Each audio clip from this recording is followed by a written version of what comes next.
রাতে ঠিকমতো ঘুম হয় না? আচ্ছা, ঘুমের ওষুধের দিকে হাত বাড়ানোর আগে ইতিহাসের সবচাইতে পুরনো একটা বায়োহ্যাক চেষ্টা করে দেখলে কেমন হয়? চলুন ব্যাপারটা একটু জেনে নেওয়া যাক।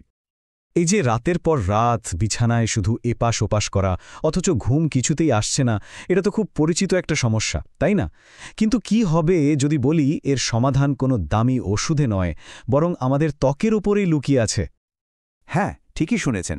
আসল বাধাটা হয়তো আমাদের মনের গভীরে নয়, বরং আমাদের শরীরে জমে থাকা এক অদৃশ্য শক্তি। চলুন এই ব্যাপারটা একটু গভীরে গিয়ে দেখি। আমরা হয়তো টেরও পাই না, কিন্তু সারা দিন ধরে আমাদের শরীর এক ধরনের অদৃশ্য বৈদ্যুতিক চার্জ জমা করতে থাকে। শুনতে একটু অদ্ভুত লাগছে, তাই না?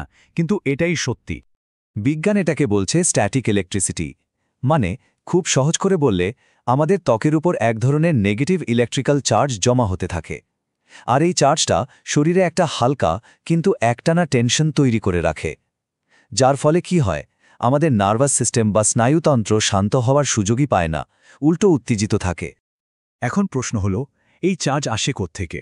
দেখুন, আমাদের প্রতিদিনের পরা জামাকাপড়ের ঘষা থেকে শুরু করে সারাক্ষণ হাতে থাকা ফোন বা অন্যান্য ইলেকট্রনিক গ্যাজেট, এমনকি সিনথেটিক জিনিসের উপর দিয়ে হাঁটা চলা, এই সব কিছু থেকে কিন্তু চার্জটা আমাদের শরীরে জমা হয়।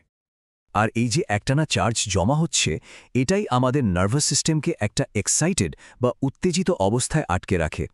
আর শরীর যদি শান্তই না হতে পারে, তাহলে ঘুমটা আসবে কিভাবে বলুন তো? আচ্ছা, সমস্যাটা তো বোঝা গেল।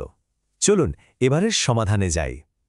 আর সমাধানটা কিন্তু প্রকৃতির সবচেয়ে সহজলভ্য আর শক্তিশালী একটা উপাদানের মধ্যেই আছে, পানি।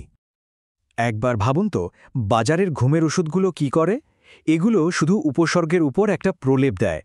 অন্যদিকে পানি সমস্যার একদম মূলে কাজ করে, মানে সেই স্ট্যাটিক চার্জটাকেই শরীর থেকে বের করে দেয়। সবচেয়ে বড় কথা, এর কোনো পার্শ্ব প্রতিক্রিয়া নেই, আর এটা আমাদের শরীরের স্বাভাবিক প্রক্রিয়াকেই আরও শক্তিশালী করে তোলে। কিন্তু এই সহজ সমাধানটাকে আমরা কাজে লাগাবো কিভাবে? এখানেই আসছে অজুর ধারণাটা।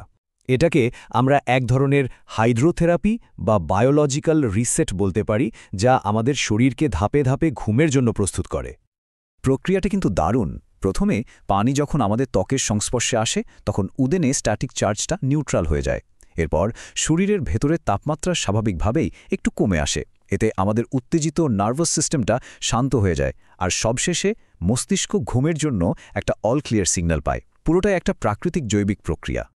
এই যে আধুনিক বৈজ্ঞানিক ব্যাখ্যাটা আমরা দেখলাম, এর পেছনে যে প্রায় 1400 বছরের পুরনো এক জ্ঞান লুকিয়ে আছে, সেটা কি আমরা জানি? চলুন এবার সেই রহস্যটা উন্মোচন করা যাক।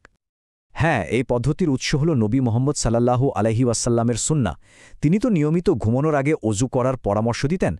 তার মানে আমরা এতক্ষণ যেটাকে হাইড্রোথেরাপি বলে ব্যাখ্যা করছিলাম, সেটা আসলে এক গভীর আধ্যাত্মিক এবং বৈজ্ঞানিক নির্দেশনারই অংশ। সুতরাং বুঝতেই পারছেন, এটা শুধু একটা ধর্মীয় আচার নয়, এটা আসলে এক ধরনের জৈবিক বর্ম, যা আমাদের শরীরকে ঘুমের জন্য সবচেয়ে ভালোভাবে প্রস্তুত করে তোলে। আর এই নির্দেশনা কিন্তু এখানেই শেষ নয়। অজু করার পর ডান দিকে ফিরে শোয়ার কথাও বলা হয়েছে। আর মেডিকেলিও এটা প্রমাণিত যে এই অবস্থানে আমাদের হার্ট এবং পাকস্থলীর উপর চাপ অনেক কমে যায়। মানে অজু আর ডান দিকে শোয়া দুটো মিলিয়ে শরীর আর মন দুটোই বিশ্রামের জন্য সার্বিকভাবে প্রস্তুত হয়ে যায়। বেশ, শরীরকে তো ঘুমের জন্য প্রস্তুত করা গেল, কিন্তু ঘুম তো শুধু শরীরের বিশ্রাম নয়, তাই না? এটা আত্মারও এক অন্যরকম ভ্রমণ। আর সেই যাত্রার প্রস্তুতিটা কেমন হবে? শরীর তো এখন শান্ত, প্রস্তুত, কিন্তু রুহ বা আত্মা তখন এক নতুন যাত্রার জন্য তৈরি হয়। ঘুমের সেই গভীর জগতে তার কি কোনো পথনির্দেশক বা মানচিত্র থাকে, নাকি সে পথ হারিয়ে ফেলে? এই উত্তর খোঁজা হবে আমাদের পরবর্তী আলোচনায়।